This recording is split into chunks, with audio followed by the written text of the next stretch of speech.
மக்கா ஒளிவல்லமானது. அதற்கு பிறகு அந்த பூரண சந்திரன் மதினாவுக்கு சென்றது. மதினா முழுவதும் ஒளிமயமானது. இறுதியிலே ஆயிஷா நாயியுடைய வீட்டிலே பூமி விளந்து உள்ளே பிளந்து கொண்டது என்று கனவு கண்டார்கள் அபூபக்கர் சித்திக் ரலியல்லாஹு தஆலா அவர்கள்.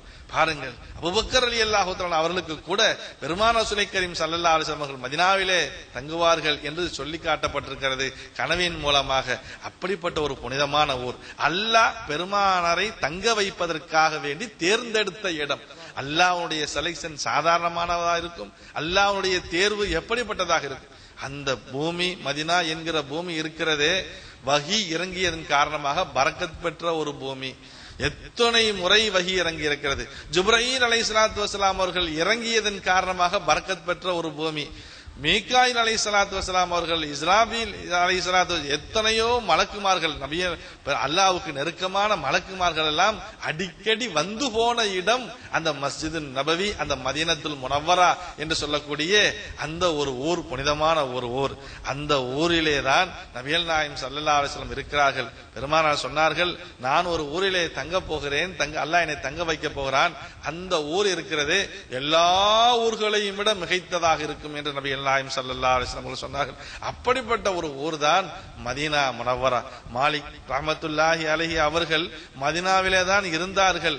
மதீனாவிலே வாழும் காலத்திலே அந்த மதீனா மண்ணிற்கு பெருமானாருக்கு எந்த அளவுக்கு மரியாதை கொடுத்தார்கள் என்று சொன்னால், அவர்கள் வாழ்ந்த காலத்திலே மதீனாவுடைய வீதிகளிலே மாலிக் ரஹ்மத்துல்லாஹி அலைஹி அவர்கள் செருப்பு அணிந்து சென்றது கிடையாது. மதீனாவுடைய வீதிகளிலே மலஜலம் கழித்தது கிடையாது. எல்லையிலே மதீனாவுடைய வீதிகளிலே எச்சில் துப்பியது கிடையாது. வாகனத்திலே சென்றது கிடையாது மாலிக் இமாம் ரஹ்மத்துல்லாஹி அலைஹி அவர்கள். காரணம் கேட்கப்பட்ட போது, பெருமானார் நடந்த பூமியிலே, பெருமானார் கால்பட்ட இடத்திலே நான் வாகனத்திலே செல்வதா, அவர்கள் பார்வைப்பட்ட இடத்திலே நான் எச்சில் துப்புவதா, அவர்கள் நடந்து இருந்த அந்த வீதிகளிலே நான் செறிப்பணிந்து செல்வதா, நான் மலஞ்சலம் கழிப்பதா? மலஞ்சலம் கழிப்பதாக இருந்தாலும் மதீனாவுக்கு வெளியிலே சென்று கலைத்து விட்டு வந்தார்கள் இமாம் மாலிக் ரஹ்மத்துல்லாஹி அலைஹி அவர்கள். ஒரே ஒரு ஹஜ் தான் செய்தார்கள்.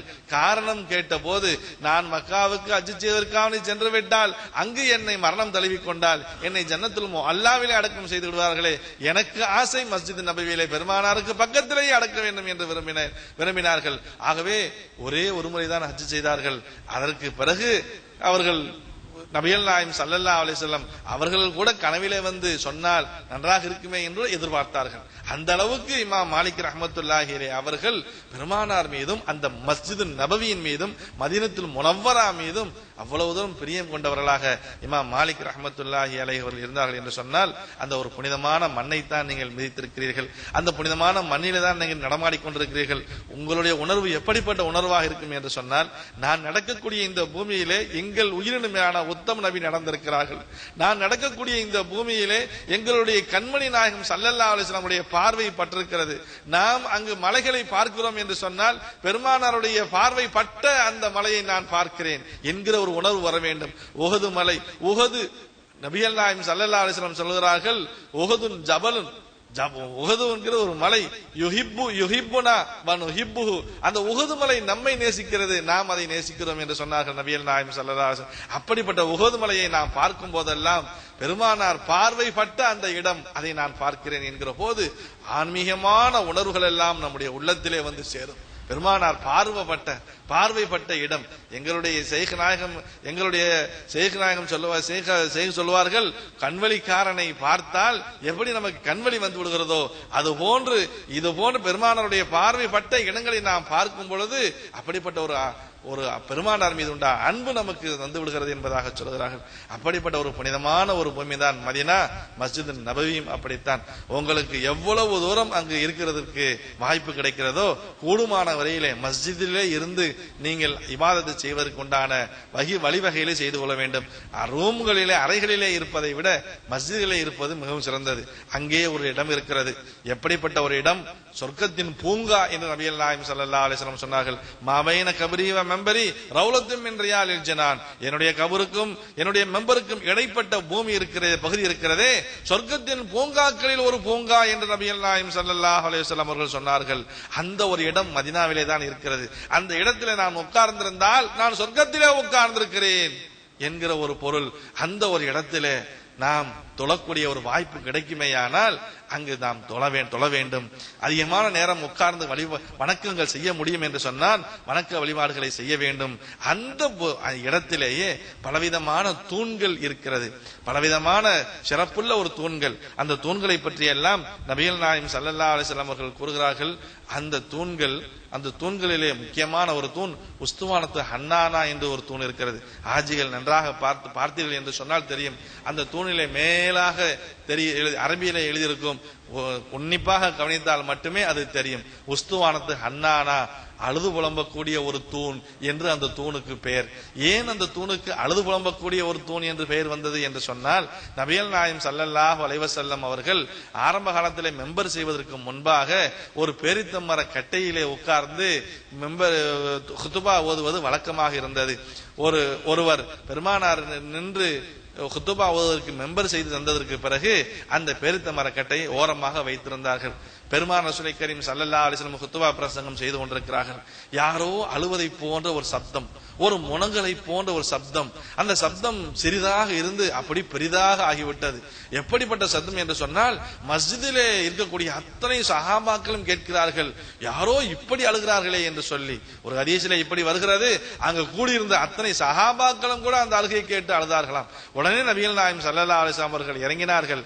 அந்த பேரித்த மர கட்டையினுடைய எண்ணத்தை பெருமானார் ரசூல் கரீம் ஸல்லல்லாஹு அலைஹி வஸல்லம் சஹாபாக்களுக்கு தெரிவித்தார்கள்.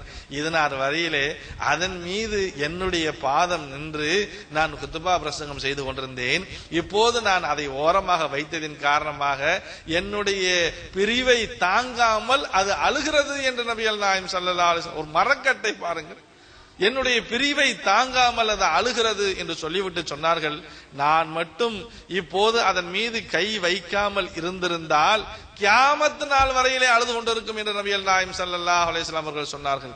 அப்படிப்பட்ட ஒரு உன்னதமான ஒரு கட்டையை பற்றி ஹசன் பஸ்ரி ரஹ்மத்துல்லாஹி அலைஹி அவர்கள் சொன்னார்கள் என்று சொன்னால் அப்படியே அழுது விடுவார்களாம். அந்த ஒரு கட்டைக்கு பெருமானார் மீது அவ்வளவு அன்பு இருந்திருக்கிறது. பெருமானாருடைய பிரிவை அந்த கட்டை கூட தாங்கிக் கொள்ள முடியவில்லையே. ஒரு கட்டை ஒரு ஜடப்பொருள், ஒரு உயிரில்லா பொருள் என்றல்லவா நாம் சொல்லுகிறோம். அந்த உயிரில்லா ஒரு பொருளான அந்த கட்டைக்கு கூட, பேரித்த மரம் கட்டைக்கு கூட பெருமானாருடைய பிரிவை தாங்கிக் கொள்ள முடியவில்லையே. மனிதர்களாகிய நாம் இப்படி தாங்கிக் கொண்டிருக்கிறோமே. பெருமானார் மீது அந்த கட்டை அவ்வளவு தூரம் அன்பு வைத்திருக்கிறதே, நாம் எவ்வளவு தூரம் அன்பு வைக்க வேண்டும் என்று ஹசன் பஸ்ரி ரஹ்மத்துல்லாஹி அலைஹி அவர்கள் சொல்கிறார்கள். அந்த ஒரு கட்டையை ஒரு இடத்திலே தோண்டி புதைத்து வைத்திருக்கிறார்கள். அந்த இடத்திற்கு பக்கத்திலே தான் ஒரு தூண் இருக்கிறது. அந்த தூண் தான் உஸ்துவானத்து ஹன்னானா. அந்த தூண் எங்கே இருக்கிறது என்று சொன்னால், நபிகள் நாயகம் ஸல்லல்லாஹு அலைஹி வஸல்லம் தொழுத முஸல்லாவிற்கு பக்கத்திலேயே இருக்கிறது என்பதாக சொல்கிறார்கள். அந்த ஒரு தூணை பார்க்கக்கூடிய, அந்த தூணுக்கு பக்கத்தில் நின்று தொழக்கூடிய வாய்ப்பு உங்களுக்கு கிடைக்குமையானால் அந்த இடத்துல நின்று தொழுது கொள்ளுங்கள் என்பதாக சொல்லப்படுகிறது. அதற்கு அடுத்தபடியாக உஸ்துவானத்து ஆயிஷா என்கிற ஒரு தூண் இருக்கிறது. ஆயிஷா ரலியல்லாஹு தஆலா அன்ஹா அவருடைய பெயரிலே ஒரு தூண். அதற்கு ஏன் உஸ்துவானத்து ஆயிஷா என்கிற பெயர் வந்தது என்று சொன்னால், நபிகள் நாயகம் ஸல்லல்லாஹு அலைஹி வஸல்லம் சொன்னார்கள் சஹாபாக்களிடத்திலே, இந்த மஸ்ஜித் நபவியிலே ஒரு இடம் இருக்கிறது, அந்த இடத்திலே நின்று தொழுதால் என்ன நன்மை இருக்கும் என்று ஒவ்வொருவரும் புரிந்து கொண்டார்கள் என்று சொன்னால், எப்படிப்பட்ட போட்டி வந்துவிடும் என்று சொன்னால், சீட்டு போட்டு குலுக்கி நின்று தொழக்கூடிய ஒரு நிலைமை வந்துவிடும் என்று நபிகள் நாயகம் ஸல்லல்லாஹு அலைஹி வஸல்லம் சொன்னார்கள். அது எந்த ஒரு தூண், எந்த ஒரு இடம் என்று ஆயிஷா நாயகிக்கு தெரிவித்திருந்தார்கள். எல்லோரும் கேட்டார்கள் அது எந்த தூண் என்று. ஆயிஷா ரலியல்லாஹு தஆலா அவர்கள் தெரிவிக்கவில்லை. அதற்கு பிறகு கடைசியாக அப்துல்லா இப்னு முபாரக் ரலியல்லாஹு தஆலா அவர்கள் ஆயிஷா நாயகிடத்திலே கேட்டார்கள், பெருமானார் சொல்லித் தந்த அந்த தூண் எது என்று கேட்டபோது ஆயிஷா ரலியல்லாஹு தஆலா அவர்கள் இந்த தூண் தான் என்று தெரிவித்தார்கள். அந்த தூணுக்கு பக்கத்தில் நின்று தொழுதால் ஏராளமான நன்மை கிடைக்கும் என்று நபிகள் நாயகம் ஸல்லல்லாஹு அலைஹி வஸல்லம் சொன்னார்கள். அந்த தூணும் மேலே எழுதப்பட்டிருக்கிறது, உஸ்துவானத்து ஆயிஷா என்று எழுதப்பட்டிருக்கிறது. அந்த தூணுக்கு பக்கத்தில் நின்று தொழக்கூடிய வாய்ப்பு ஹாஜியருக்கு கிடைக்குமையானால் அங்கே நின்று தொழ வேண்டும். அதே போன்று உஸ்துவானத்து அபீலுபாபா என்கிற ஒரு தூண் இருக்கிறது. உஸ்துவானத்து அபூலுபாபா என்று சொல்லக்கூடிய ஒரு சஹாபி, ஒரு தபூக் போர் என்பதாக சொல்லப்படுகிறது, பனி குறைலா என்கிற போரும் சொல்லப்படுகிறது.